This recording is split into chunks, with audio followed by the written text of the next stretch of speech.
Many of us want the same things as we get older, and that is we want to stay in our homes as we age. We want to maintain our independence for as long as we can. That's called aging in place, where you can stay home in your own home and continue aging throughout your life. Well, there's a lot to consider if you want to do that. So let's have that conversation. Stay tuned.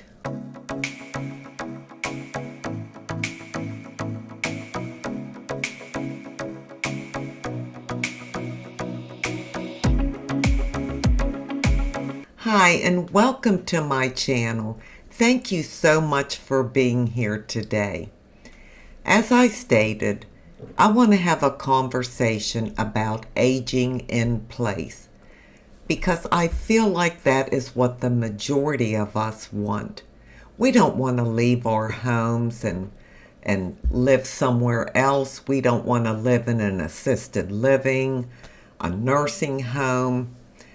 It just isn't a desire that most older people have. In fact, they are totally against it. There are some things to consider and plan for if that's what your wishes are, if you want to age in place at home.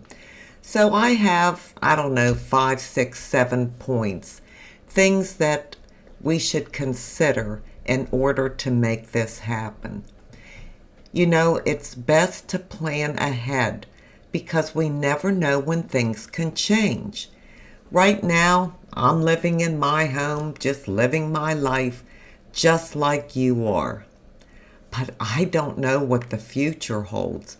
And the future could be 10 or 20 years from now, or it could be tomorrow or next week. So I think it's important to start making plans. So number one would be, where do you live? What is your current living situation? Now, as we get older, it can get very difficult to climb stairs. So if you live in a 2-story house, you want to start thinking about that now. Now, that doesn't mean you have to sell your home if you don't want to, but maybe you have a room downstairs that you could make as your primary bedroom so that you could just literally live on the first floor, have your bedroom, your bathroom, kitchen, living room, etc. If that's not possible, it's going to be very hard to age in place at your home. Now, for me personally, I'm in a single-story home, so I have no stairs to worry about. So I don't have to move in order to be in a place that I can feel safe in and can get to where I need to go as I continue to age. Number two, it's really important to stay active, keep moving, have some social circles. Loneliness is a killer. I mean, it's actually a killer. Many people die from loneliness, and I can understand that. So, you may live somewhere where you can't get outside much. You're not in a community where you can go to social events and different activities and meet a lot of people and things like that. So you may want to consider moving in your future. That doesn't mean you have to do it now, but just start making a plan. If your area, your home, your environment is not conducive to aging in place, just start thinking about that. Think about getting a 1-story home or living in a community where it's very walkable and you can get out and move around and you can meet people and they have clubs and you can join groups that have similar interests to what you have, because that's going to become very important to you. It may not be now. I mean, it isn't for me right now, But as I said, we don't know what the future holds and what our needs will be as we continue to age. So it's just nice to know that it's available. It's also wonderful to have a nice climate because then you can get outside more. You know, you can get out and walk and you meet people just walking around because they're out walking too. So you can get a lot of fresh air, sunshine, and keep mobile. Number 3 would be transportation. Many people, as they continue to age or get to a certain age, they can no longer drive.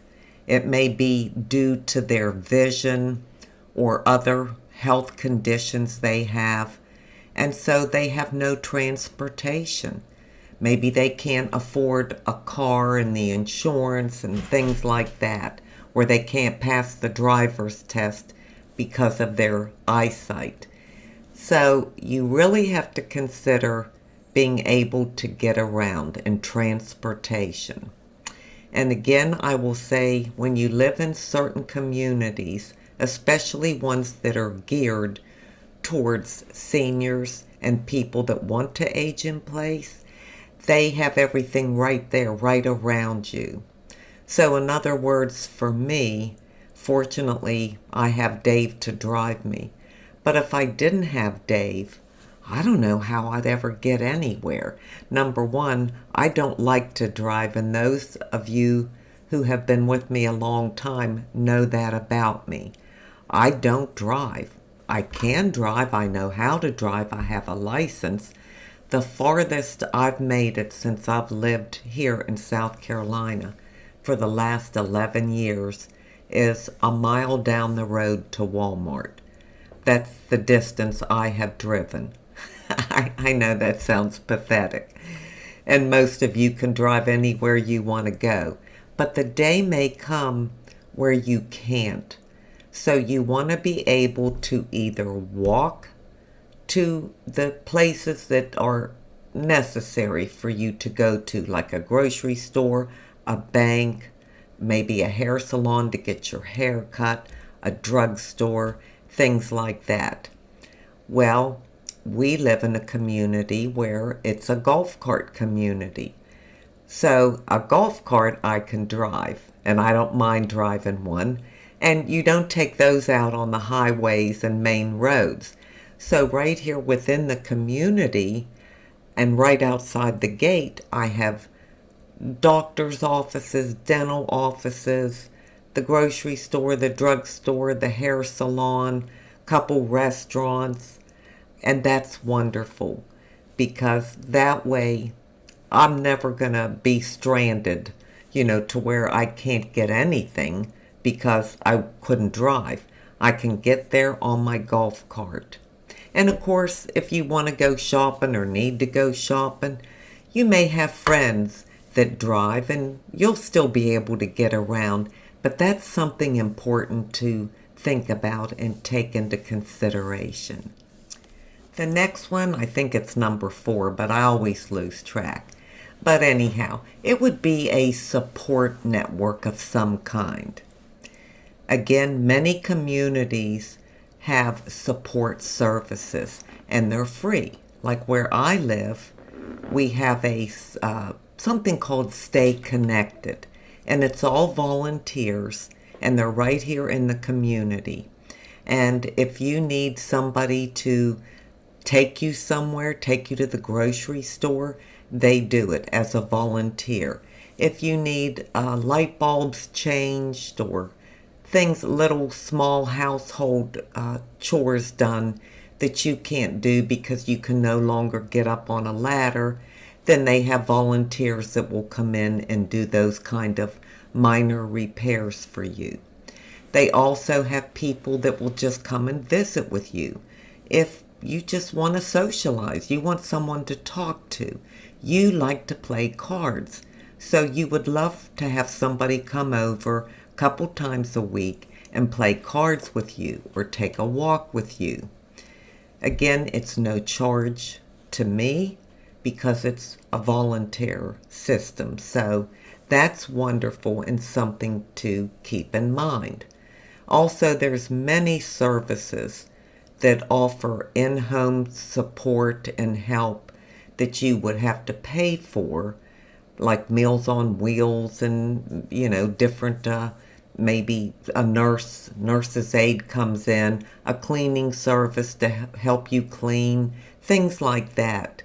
So you want to be mindful of those kind of things because there is a lot of support services in most towns that you could use. Now, there are many other things to consider, and these are just a few of them.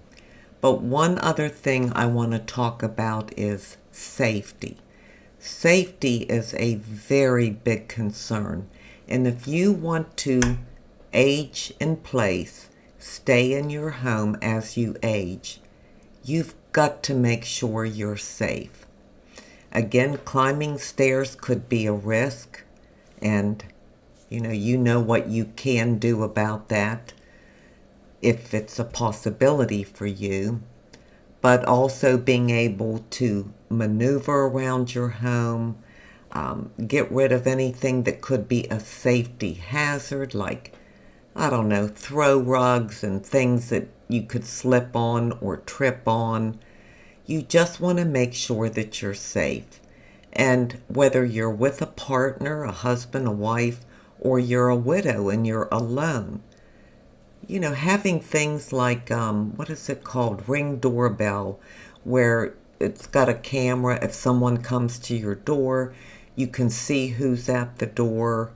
That's very important. Having a cell phone, of course. My watch helps me a great deal because if I fell or something, I can just tell it to call 911 and it will. Sometimes you could fall and your phone is nowhere near you. As long as I have this on my arm, I can tell it to call 911. So that's just another safety feature. So always take into consideration when you're deciding something like this that your surroundings are conducive to aging in place, that you don't have outdoor stairs to get up into your home and things like that, that it's accessible and you can maneuver through your home. All the things you can do to be safe. So those are a few of the things that you may want to consider or start planning for if you want to age in place, if you want to stay in your home as you age and not leave your home. I'll tell you what, there is no way that I want to be in a hospital under any condition. I mean, I know sometimes we don't have a choice, but I want to stay away from hospitals, stay away from doctors, stay away from medications, and keep my life. I want to be able to make my own decisions for me. That's something that's very important. In fact, I think I'm going to do a video in the near future about how I feel about the medical system and hospitals and medications and all that, because it'll probably be controversial. But those are, again, some things to consider, because you want a medical community around you that will support you staying in your home as you age, that will let you know of services available, that will do all they can do to help make that happen for you, instead of just shipping you off to a nursing home or something. So, a lot to think about, isn't it? And even though we feel great today, we're doing just fine, no problems, tomorrow is going to come, hopefully. If we are blessed, tomorrow will come. But tomorrow may look different. So let's just all Start planning for the future. Plan ahead for what you want your life to be, because you're the one that can decide that. Well, I'd love to hear your thoughts and comments, how you feel about this, if you plan on aging in place and staying in your home, if you'll be able to do that in the home you're in now, or if you feel like if that's your plan, you'll have to make a move in the future to find your final home in order to do that. Please let me know in the comments section. All right, it is time for me to leave you with an inside beauty tip. My inside beauty tip today comes from Genesis 2:7. Then the Lord God formed a man from the dust of the ground and breathed into his nostrils the breath of life, and the man became a living being. The breath of life. Aren't we so very blessed to still be here? Because many are not. Life is such a precious gift, and it's your life, and God wants you to live it to the fullest and have the life that you want. You get to choose. You get to decide what happens to you in your final chapter, how you want it to be. Don't ever forget that. You're not stuck. You don't have to just fall into a pattern where you age and get older and then you can't get around and you end up being in a nursing home or some other facility and you're so very unhappy.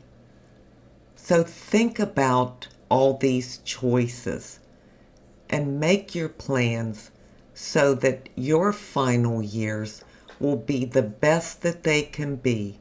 They will be exactly how you want them to be. You can live out your life in the comfort of your own home. I want that for me, and I surely want that for you. I thank you so much for being here today. I sure do appreciate it. And until we meet again, this is the old girl signing out. See ya.